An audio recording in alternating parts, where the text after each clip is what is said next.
What vehicle do you drive and what's your monthly payment? I drive an Acura TLX A-Spec and my payment's $600 a month. Evo, 0 payments. Mustang Mach-E GT Performance is 777. I don't have a payment. 2012 Ford Focus. What car do you drive and what's your monthly payment? 24 F350 diesel and way too much. I drive a 2015 BMW 335 X-Drive and my payment is $500 a month. Ford Expedition, $700 a month. I drive a Mazda 3, my monthly payment is like $350. $0 a month, and it's 09 CTSV. In Corsair, $550. Yeah, as we can see, this video, the theme is going to be car payments. Again, it's going to be usual financial videos.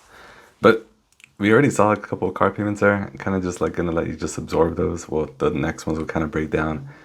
But you'll see some people make some pretty high car payments, unfortunately, every month. It's preferred to have it, of course, lower. But again, sometimes we need a car. Sometimes we want to get ourselves something nice. Sometimes we treat ourselves maybe a little too much. But again, everyone's financial situations completely different from one person to the next. But let's break down a couple other videos. A lot of you guys are asking why my car payment is $1,000 a month, and here's why. So I told you guys I got my first car when I was a senior. It was the car of that year. I had a backup camera, I had a push start, everything, right?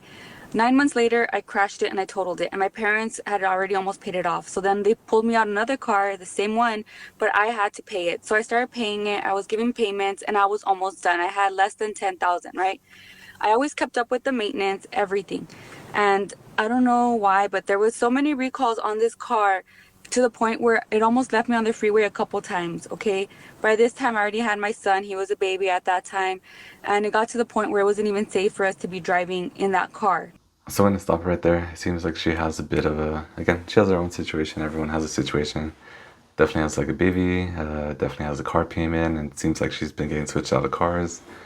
Overall, the theme's going to be, it's going to get to $1,000 car payment, and it's really high up there. I mean, if you do the math, let's say even with good interest rate, let's just say 6, 7 right now, which I know doesn't seem the best, but that's what it is kind of nowadays. Unless you get sometimes Toyota or Honda has a deal for like 0% APR, 1 or 2, 3%. Sometimes Tesla has like 3% sometimes. But assuming you have like a standard 6, 7, $1,000 car payment, like 72 months, that would put you at about like, I think that means you owe about like 50, 60K. So she had a pretty nice car, but let's see if we could break down what car she had. Not even on the freeway, not anywhere. So my mom was like, it was time to upgrade. So I was like, all right, bet. So then I went in, and at that time, it was 2021. I got a 2021 Acura ILX, super nice, brand new, nice interior, everything, right? Never really gave me problems. And I got married. We have 3 kids now, fast forward to now. And we just didn't fit in that little car anymore. We needed a SUV, like a mom car. So I traded in this car, my car, for this car, and I'm actually carrying $10,000 of negative equity from my very first car. But I had no choice. Like at that point, it was not safe to drive that car, so I was like, all right, I'm just gonna have to swallow it and take the L. So that's why my car payment is so high, but it's totally worth it for me because yes, I have my mom car and we have our room. And look at this car seat. Look at how big it is. It takes up a lot of space because it turns. I mean, I know she said it's kind of like a requirement, or kind of that she had to get a car this size. And I get it. You get a bigger family. Your mom, as she mentioned, you need more space and everything. But you don't always need to get the newest car. I'm not sure exactly what year she bought. Maybe I missed some detail. I might have missed something. I'm not sure which car it was. But even a $1,000 car payment, regardless if it's like a nice Mercedes, or maybe she got upsold like on a higher end like SUV from like Toyota or Honda, which are more reliable cars, and I'd prefer someone gets a $1,000 car payment on a Honda than a Mercedes, which will unfortunately depreciate quicker and potentially have more, maintenance costs. Not necessarily maintenance issues always, but sometimes maintenance costs just alone. Just more expensive oil changes, but $1,000's a lot. And I know she's juggling also having 3 kids. Who knows, maybe her financial situation might be amazing. Maybe she makes, let's just say, 30K a month after taxes, and she might have a $1,000 car payment, but it's only, again, a 30th of her take home, which is about like 3%. So everyone's different. I'm not going to assume. I can't make out the best details out of everyone's situation, but I think 1,000 is definitely high. I know past like 2020 is when we started seeing car prices kind of blow up. And ever since then, they've kind of been high. There've been like some points where they go down a bit, but we're still seeing really high numbers.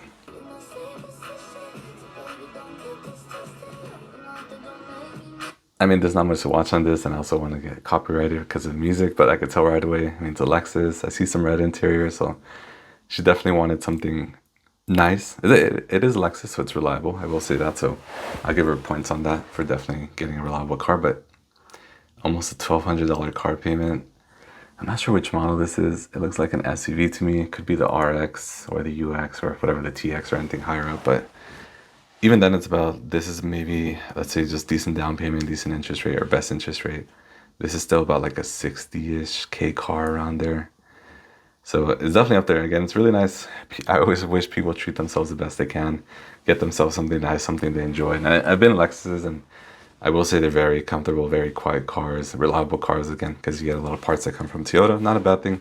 Kind of makes it cheaper to maintain as well too, but quite costly. I do love that red interior though, so I'll give her another point for that, but maybe $1,200 car payment might not be the best choice.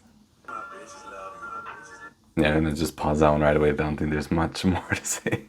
Don't want to get copyrighted, but yeah, we already see a $394 car payment, which is not too bad. Post like 2020, 2022, it's not the worst thing. That was like, I would say that was like $300 to $400 was pretty standard, like pre-2020. So it's pretty good again. But sometimes this video is kind of more just like emphasizing. Sometimes you want a specific car, not for like the car, the speed, or it's sometimes a very specific stuff, as it says there, the interior just having Apple CarPlay and the Mercedes symbol on the car. So sometimes people just want status, which again, nothing wrong with that either. I can see the nice dash behind the, of course, the wheel. But again, sometimes we don't need as much of a nice car payment. Sometimes we get something a little bit more basic, but at the same time too, you should treat yourself and get something nice at the same time as well. Don't forget,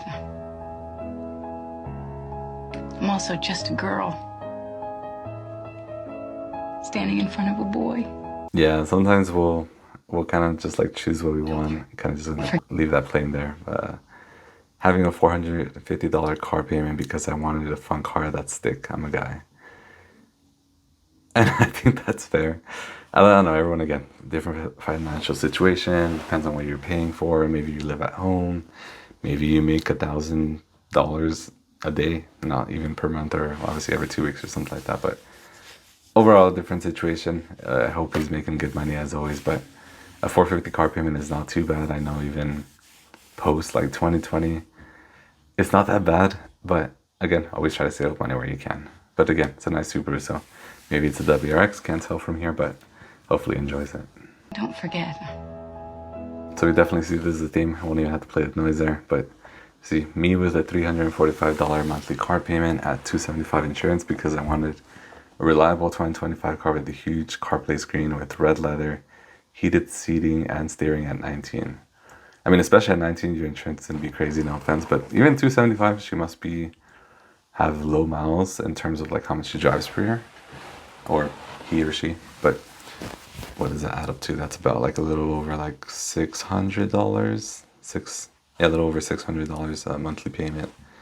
And it's good that she included insurance, because a lot of people just talk about like the car payment, don't even talk about insurance. We could go next level and maybe add on the gas cost as well too, but I will say this car is pretty nice, and again, it looks like a Camry to me. I mean, I could just have it keep playing and you kind of just see what car it is. The red interior is nice. I always like that red interior, whatever the guts on the inside or guts out. Yeah, can't go wrong with that at all. Don't forget. And this is a Camry, so we'll see she probably has the Camry, yeah, like the TRD models or just something with a red interior. Her monthly car payment must be pretty low. I do see this video is from like mid-2024. But even then, car payments are pretty high, so she must have put a nice down payment, or this is a lease or something. Yeah, I guess we don't even know this is a lease, so that's another thing too. If you're going for a lease or a finance, I mean, I typically kind of like push a finance, but sometimes the lease makes more sense.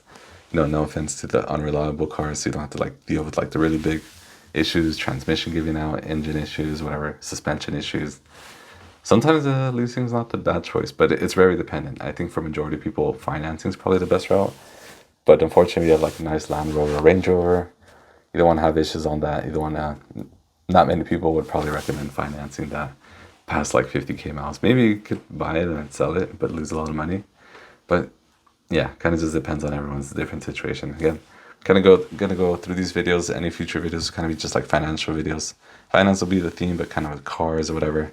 Cars are my interest, so I might talk more about them, just give my perspective, but hope you guys enjoyed. Until next time.